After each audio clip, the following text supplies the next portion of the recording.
আসসালামু আলাইকুম প্রিয় দর্শক, অন্য মঞ্চের আজকের আলোচনায় আমাদের সঙ্গে আমন্ত্রিত অতিথি হিসেবে আছেন জুলাই সন্ত্রাসের মাধ্যমে গঠিত অবৈধ ইউনূস সরকারের উপদেষ্টাদের বিরুদ্ধে প্রথম দুর্নীতির অভিযোগ এনেছিলেন সাবেক সচিব এবং বিএনপি চেয়ারপারসন প্রয়াত বেগম খালেদা জিয়ার একান্ত সচিব এবিএম আব্দুস সাত্তার। এবিএম আব্দুস সাত্তার এখন প্রধানমন্ত্রী তারেক রহমানের দপ্তরে প্রিন্সিপাল সেক্রেটারি। সেই সময় ইউনূসের ক্ষমতাসীন সরকার থাকায় তিনি কিছু করতে পারেননি, কিন্তু এখন তো তিনি প্রিন্সিপাল সেক্রেটারি, প্রধানমন্ত্রীর পরেই রাষ্ট্রের সর্বোচ্চ ক্ষমতাধর কর্মকর্তা। এখন কি তিনি ইউনূস সহ তার উপদেষ্টাদের দুর্নীতির বিরুদ্ধে ব্যবস্থা গ্রহণ করবেন? কারণ খবর যা প্রকাশিত হচ্ছে তাতে তো মনে হচ্ছে ইউনূস সরকারের উপদেষ্টা না বলে তাদেরকে ইউনূস গং আর যা করেছে তাকে দুর্নীতি না বলে ডাকাতি বলাই শ্রেয় হবে।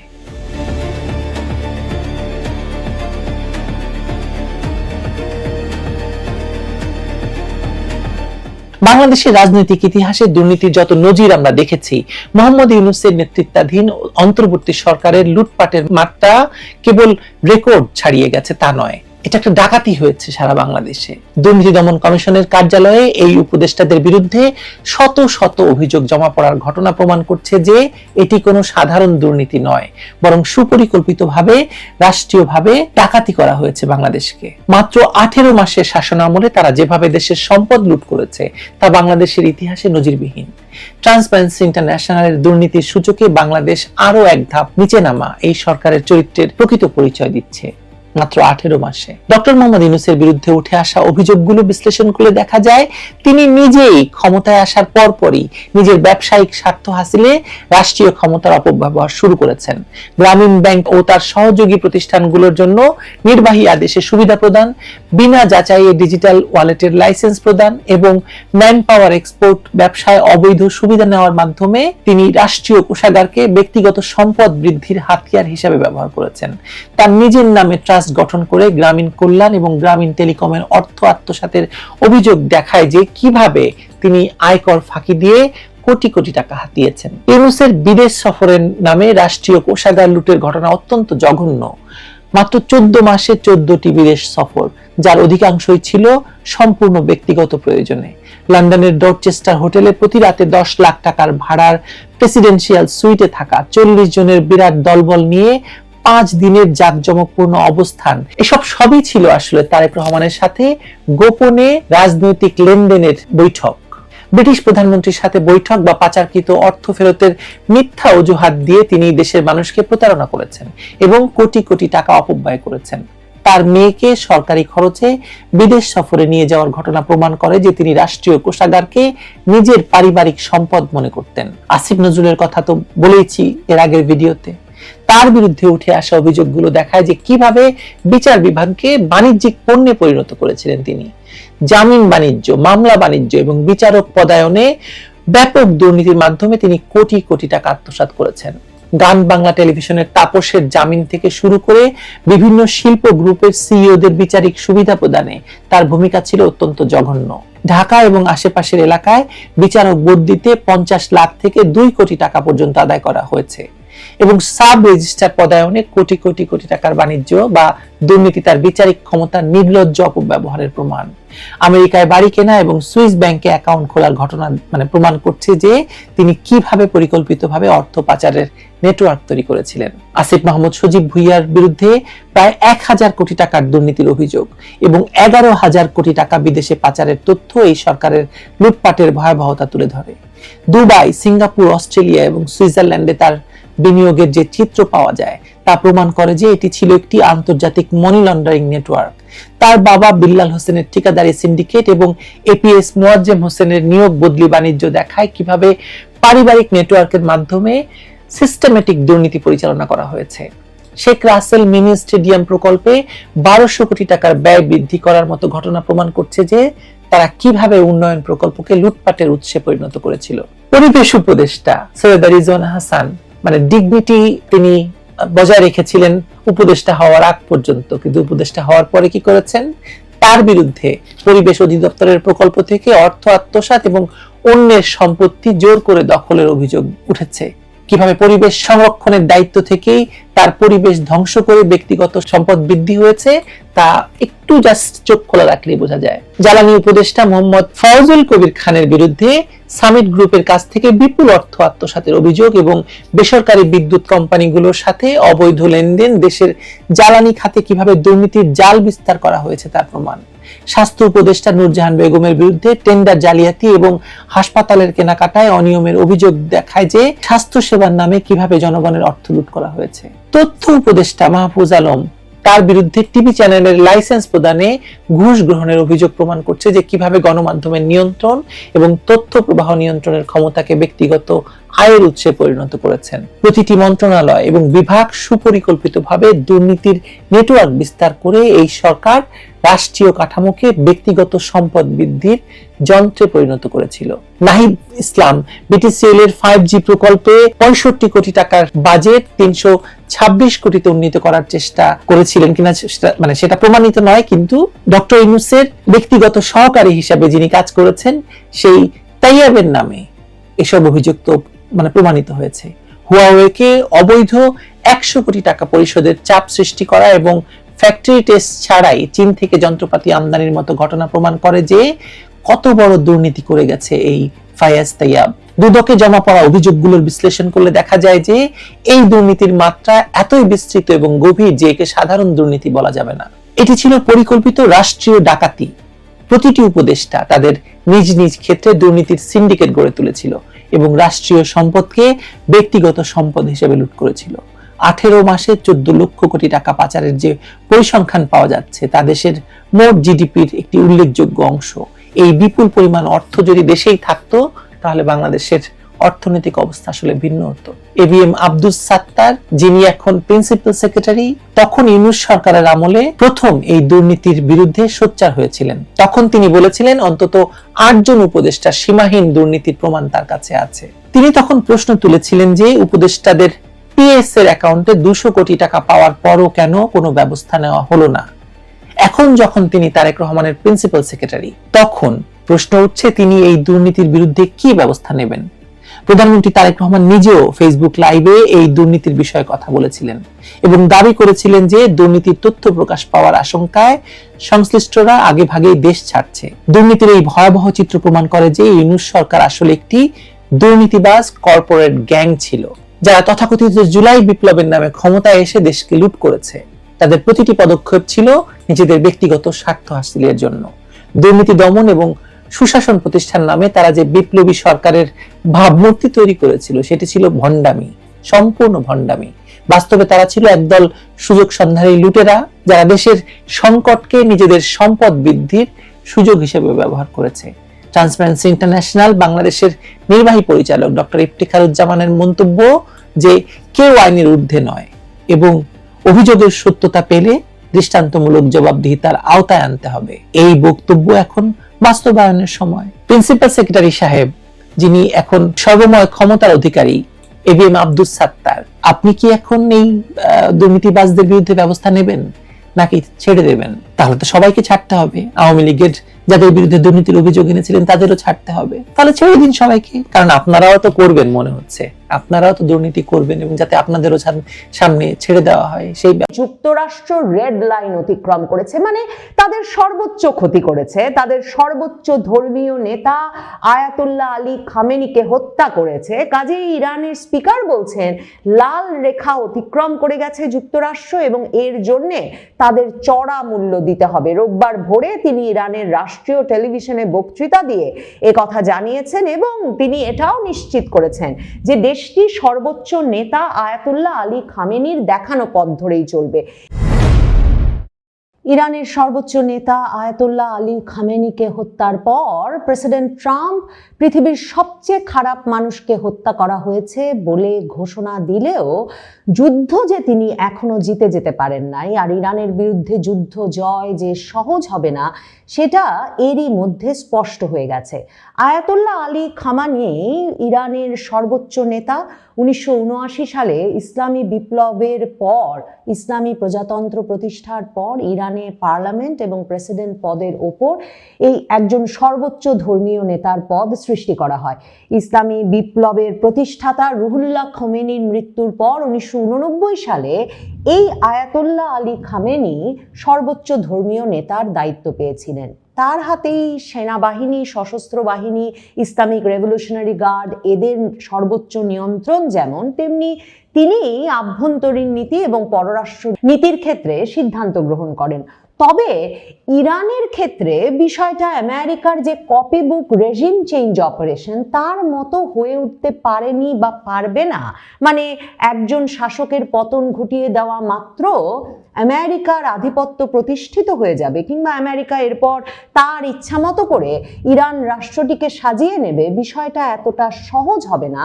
কারণ ইরানের সর্বোচ্চ ধর্মীয় নেতা আয়াতুল্লাহ আলী খামেনি হলেও এই যে শাসন ব্যবস্থা পরিচালিত হচ্ছে 1979 সালে ইসলামিক বিপ্লবের পর থেকে ইরানে, সেই শাসন ব্যবস্থায় বিভিন্ন কেন্দ্র থেকে বিভিন্ন জন নেতৃত্ব দান করে থাকেন এবং 88 জন আলেমের একটা পরিষদ ধর্মীয় নেতা, সর্বোচ্চ ধর্মীয় নেতার পদে কে বসবেন সেটা নির্ধারণ করেন।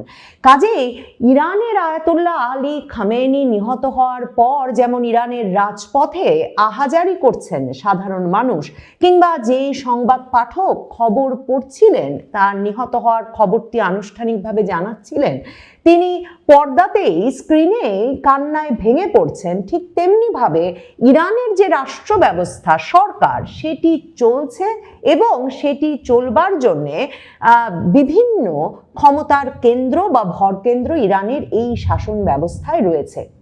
ইরান সাথে সাথে ঘোষণা দিয়ে এটাও বলেছিল যে ইরান এই ঘটনার সর্বোচ্চ প্রতিশোধ নিয়ে ছাড়বে এবং ইরান বিভিন্ন দেশে আমেরিকান ঘাঁটিগুলোতে হামলা করবে, এবং ইরান যে যুদ্ধ থেকে কিছুমাত্র সরে দাঁড়ায়নি তার প্রমাণ পুরো মধ্যপ্রাচ্য জুড়েই পাওয়া যাচ্ছে।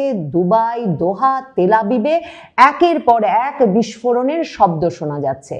প্রেসিডেন্ট ট্রাম্প 17 জানুয়ারি এক সাক্ষাৎকার দিয়ে বলেছিলেন যে খামেনির মৃত্যুর মাধ্যমে, খামেনিকে সরিয়ে দেওয়ার মাধ্যমে ইরানে এই যে রেজিম চলছে, যে শাসন ব্যবস্থা চলছে, তার অপসারণ হবে ইতিহাসের সবচেয়ে ভালো ঘটনা। কিন্তু নিশ্চয়ই এতক্ষণে প্রেসিডেন্ট ট্রাম্প বুঝতে পেরেছেন যে ইরানের খামেনিকে সরিয়ে দেওয়ার মাধ্যমে রেজিম চেঞ্জ বা ইসলামী শাসন ব্যবস্থা যে ইরানে চলছে তার অবসান ঘটানো যায় না। কারণ ইরানে 1989 সাল থেকে এই শাসন ব্যবস্থার অধীনে সেভাবে কোনো রাজনৈতিক দলও গড়ে ওঠেনি যে কিনা একটা বিকল্প ব্যবস্থা দিতে পারবে ইরানে এখন শাসন ক্ষমতা গ্রহণে। ডিসেম্বর মাসে যখন অর্থনৈতিক সংকটের জেরে ইরান জুড়ে, তেহরানে বিশেষভাবে ব্যাপক বিক্ষোভ ছড়িয়ে পড়ে, তখনও বিক্ষোভকারীদের একটি অংশ আমেরিকার সাহায্য প্রার্থনা করছিলেন।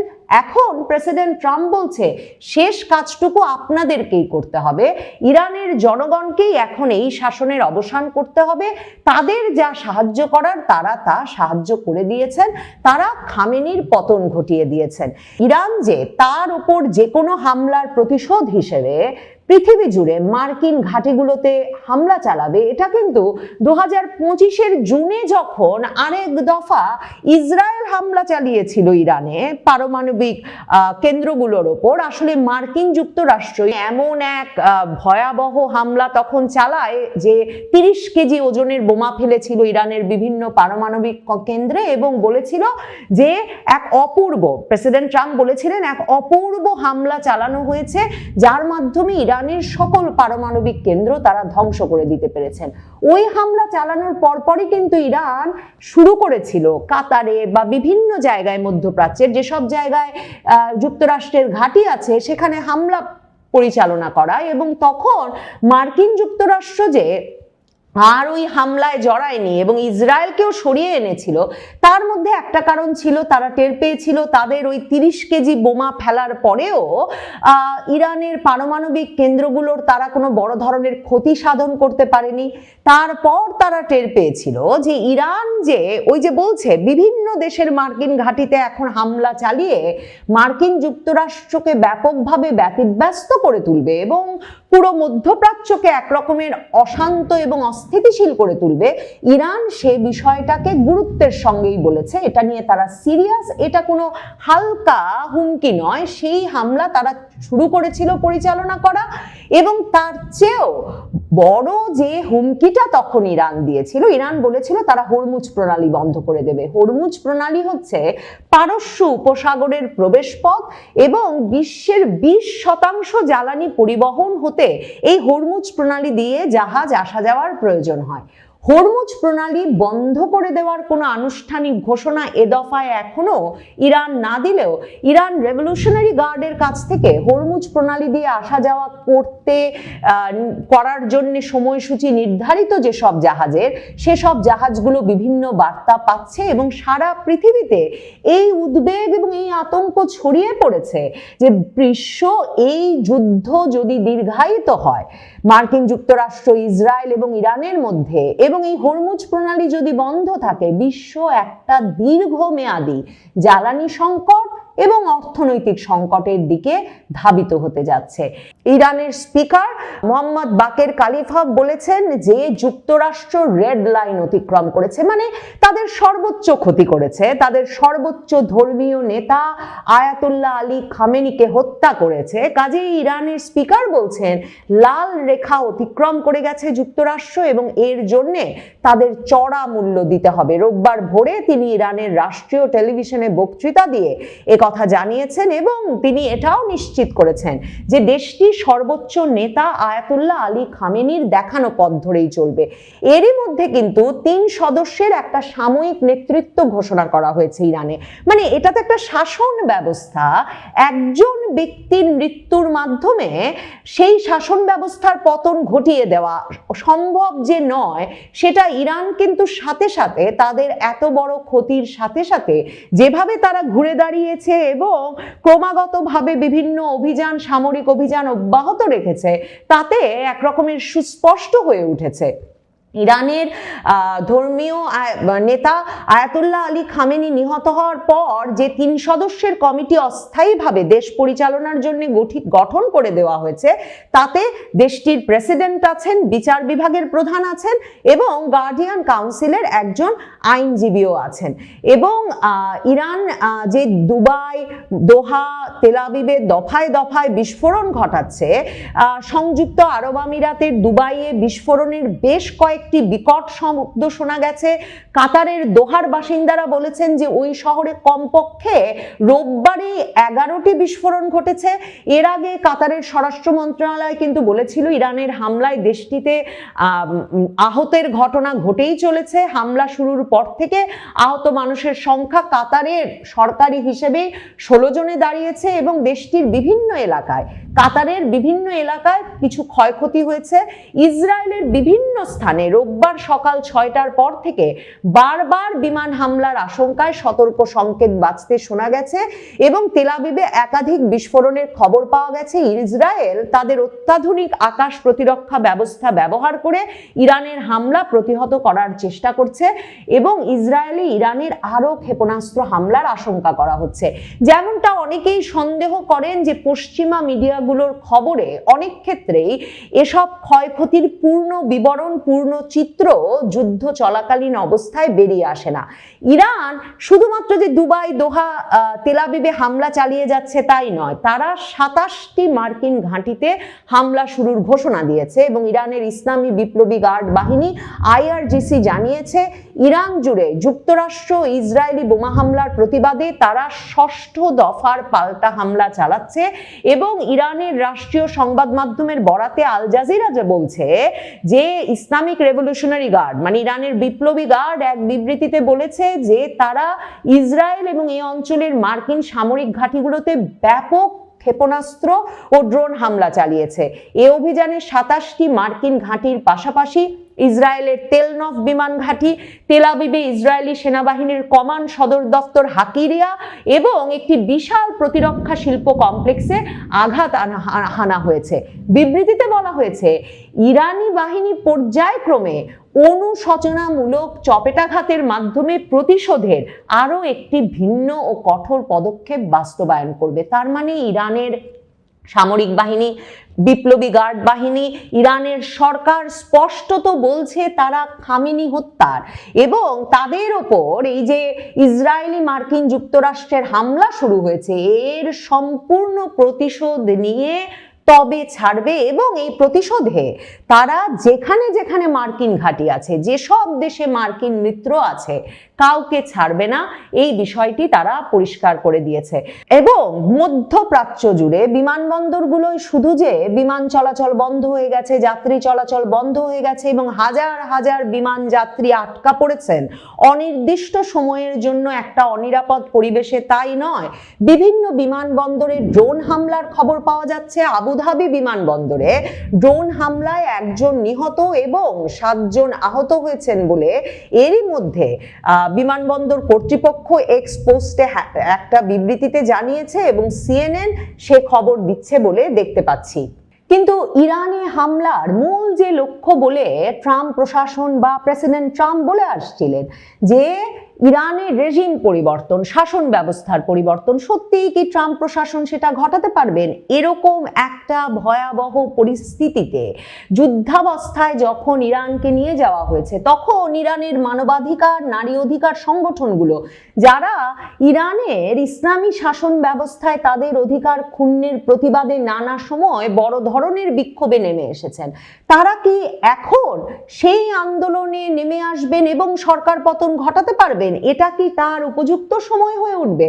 কিংবা অর্থনৈতিক সংকটের জেরে যে আন্দোলন গড়ে উঠেছিল ডিসেম্বরে, এখন মার্কিন হামলা, ইসরায়েলি হামলায় ইরান সরকার যখন পর্যুদস্ত, ইরানের অর্থনৈতিক অবস্থা যখন আরো খারাপ, তখন কি ইরানের নাগরিকরা সত্যি রাস্তায় নেমে এসে তাদের সরকার পতন ঘটাবেন? এতটা সহজ হবে? নাকি হরমুজ প্রণালী বন্ধ হয়ে গেলে, সারা মধ্যপ্রাচ্য অস্থিতিশীল হয়ে উঠলে এবং এই যুদ্ধ দীর্ঘায়িত হলে, মধ্যপ্রাচ্যে একটা লম্বা যুদ্ধে মার্কিন যুক্তরাষ্ট্র এবং ইসরায়েল বিশ্ববাসীকে নিয়ে যাওয়ার ফলে সারা পৃথিবী একটা বড় ধরনের অর্থনৈতিক সংকট এবং অস্থিতিশীলতার মুখে পড়তে যাচ্ছে। এই প্রশ্নগুলো এরই মধ্যে উঠতে শুরু করেছে। ইরান যুদ্ধ আয়াতুল্লাহ আলী খামেনিকে হত্যার মাধ্যমে শেষ তো হয়নি, বরং এখন দেখার জন্য অপেক্ষা করতে হবে ইরান তার প্রতিশোধকে কত দূর পর্যন্ত নিয়ে যেতে পারে আর মার্কিন যুক্তরাষ্ট্র এবং ইসরায়েল কখন পিছু হটে।